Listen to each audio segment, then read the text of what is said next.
Vamos a hablar ahora de política internacional, vamos a entender lo que pasa en países como Ecuador y como Chile con nuestro analista internacional Joaquín Bernardes. ¿Cómo estás, Joaquín? Muy bien, Gustavo. Bien, arrancamos la semana hablando de dos países. Primero Ecuador con una cuestión de Estado y con juicios políticos. Exactamente. Guillermo Lasso, el presidente de Ecuador, está por enfrentar su segundo intento de juicio político en menos de un año.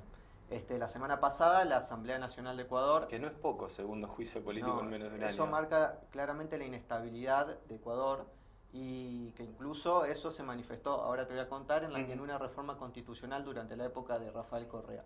Este es el segundo intento. La semana pasada, la Asamblea Nacional estableció que mañana se va a empezar el juicio político porque encontraron que durante la época del anterior presidente se firmó un contrato con una empresa petrolera nacional y una empresa que contrataron para el transporte de petróleo. Ecuador es un país productor de petróleo, una de las principales commodities que tiene, y están acusando a Guillermo Lasso de complicidad por malversación de fondos. Lo que lo acusa la oposición a Guillermo Lasso es que él permitió que continúe este contrato que fue firmado, lo repito, por el anterior presidente, y lo acusan de complicidad, de no haber revertido esta decisión. Ahora bien, ¿qué dice la defensa? ¿Qué dice Guillermo Lasso y su partido político? De que ellos acudieron al Tribunal de Cuentas Nacional y que el Tribunal de Cuentas permitió la continuidad con ciertas revisiones del contrato. Así que actualmente está esa disputa política que marca la historia de política de Ecuador. En el 2008, Rafael Correa estableció una reforma constitucional que se llama la muerte cruzada, que permite que el presidente disuelva, el poder ejecutivo se disuelva a sí mismo y también al poder legislativo y convoca elecciones de ambos poderes para tratar de evitar la inestabilidad política. Porque lo que solía... Es un arma de doble filo. Es un arma de doble filo.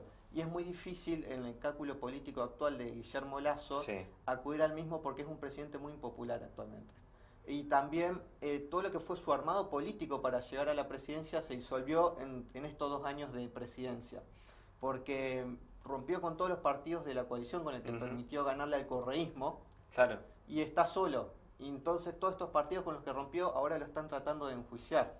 Y no solo eso, también los movimientos indígenas que el año pasado protestaron por un aumento de los precios de combustible, por eso fue el primer intento de juicio político, también están en contra y lo están tratando de remover del cargo y que asuma el vicepresidente, que parece tener cierto consenso de todos los partidos.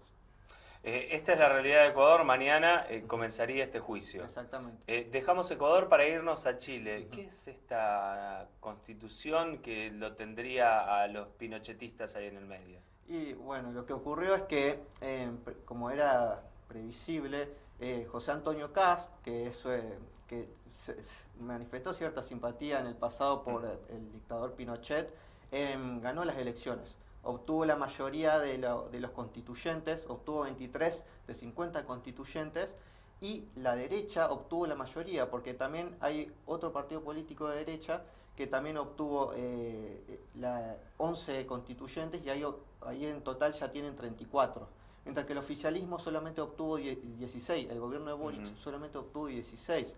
Y esto se condice con lo que fue el plebiscito del año pasado, en septiembre, que fue la constitución que se había establecido por la Asamblea Constituyente, fue rechazado por un 62%.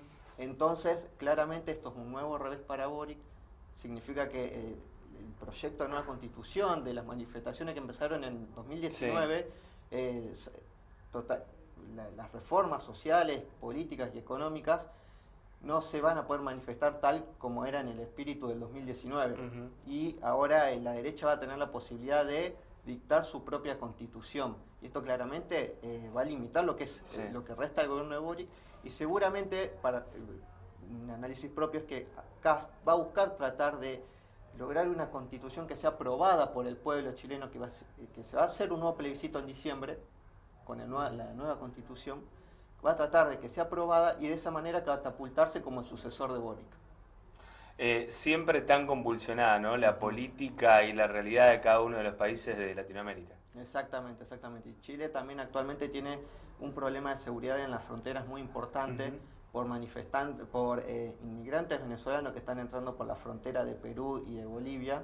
Y es también una penalización que le hizo el electorado chileno al actual presidente por no poder resolver la crisis de inmigración y de seguridad en el sur principalmente. Joaquín, gracias por ayudarnos a entender la política internacional aquí en este Primera Mañana. Nos encontramos la semana que viene. Nos encontramos la semana que viene. Nosotros